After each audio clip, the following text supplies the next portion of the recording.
Halo, salam sejahtera untuk kita semuanya.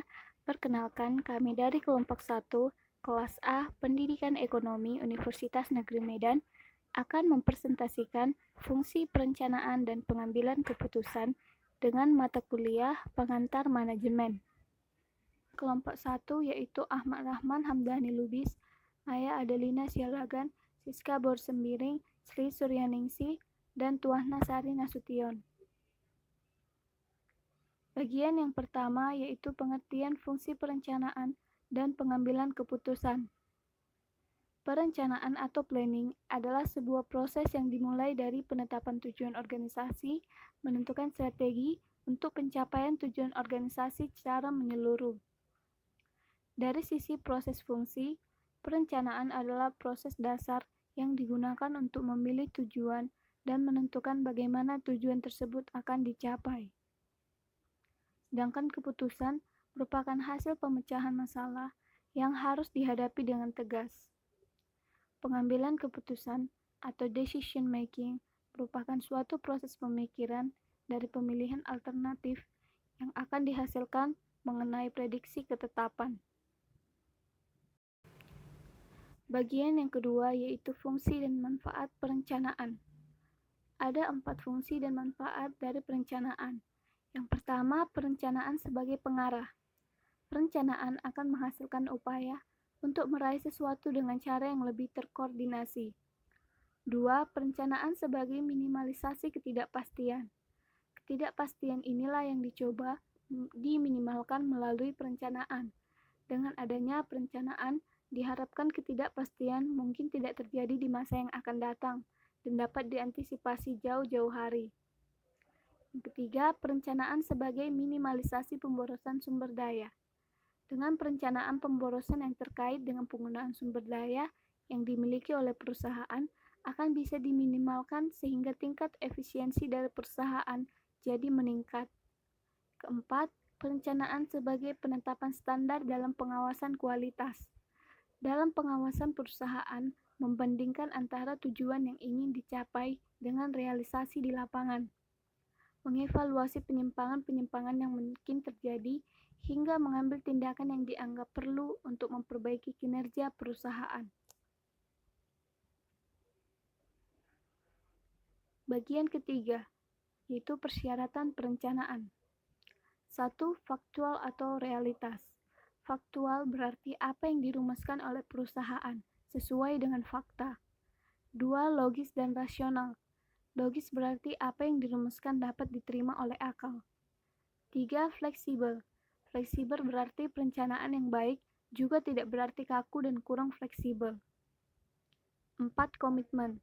Komitmen berarti perencanaan yang baik harus merupakan dan melahirkan komitmen terhadap seluruh anggota organisasi untuk bersama-sama berupaya mewujudkan tujuan organisasi. 5. Komprehensif. Komprehensif berarti menyeluruh dan mengakomodasi aspek-aspek yang terkait langsung terhadap perusahaan. Bagian keempat yaitu peran dan tujuan perencanaan dalam proses perencanaan. 1. Tujuan atau goals. Tujuan adalah hasil akhir yang diharapkan dapat diraih atau dicapai oleh individu, kelompok, atau seluruh organisasi. 2. Rencana atau plans. Rencana adalah segala bentuk konsep dan dokumentasi yang menggambarkan bagaimana tujuan akan dicapai. Bagian kelima, tahapan perencanaan. Yang pertama, menyadari posisi organisasi. Melihat adanya kesempatan-kesempatan berupa peluang-peluang usaha sehingga kita dapat secara tepat menggapai situasi yang dihadapi. 2. Menentukan tujuan dan sasaran. 3. Mempertimbangkan premis-premis. Premis adalah asumsi-asumsi yang diberikan suatu landasan berdasarkan kejadian-kejadian. 4. Melakukan identifikasi dan komparasi tindakan-tindakan alternatif. 5.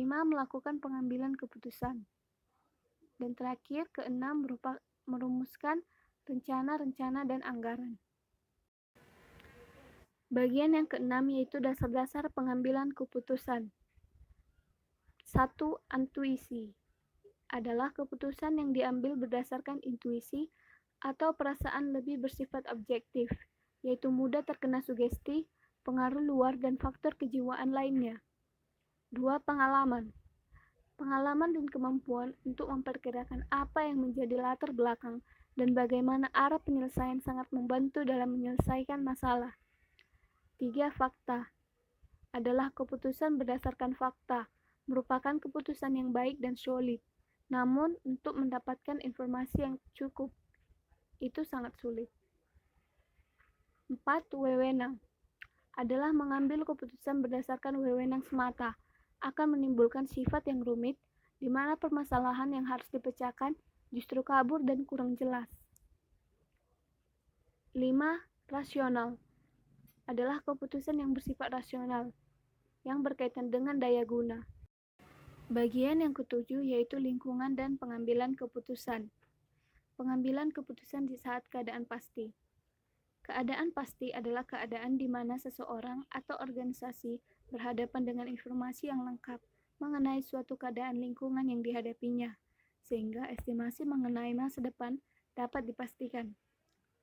Pengambilan keputusan di saat keadaan yang tidak pasti.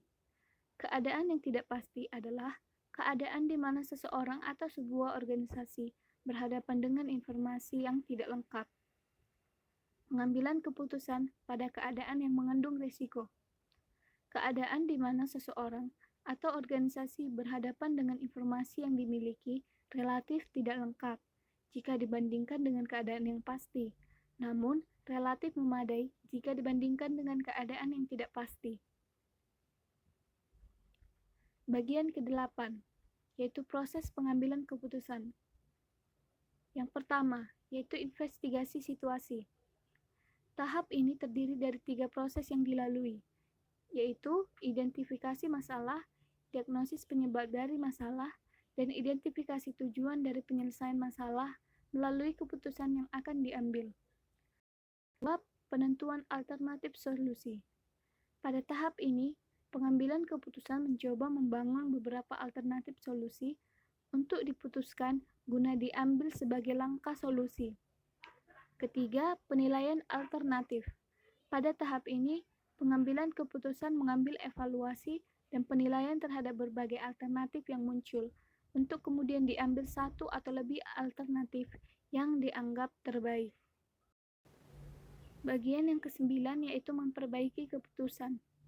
Yang pertama yaitu penggunaan aturan terhadap alternatif keputusan, kriteria prioritas, dan kriteria minimum. 2. Pengujian terhadap berbagai alternatif keputusan.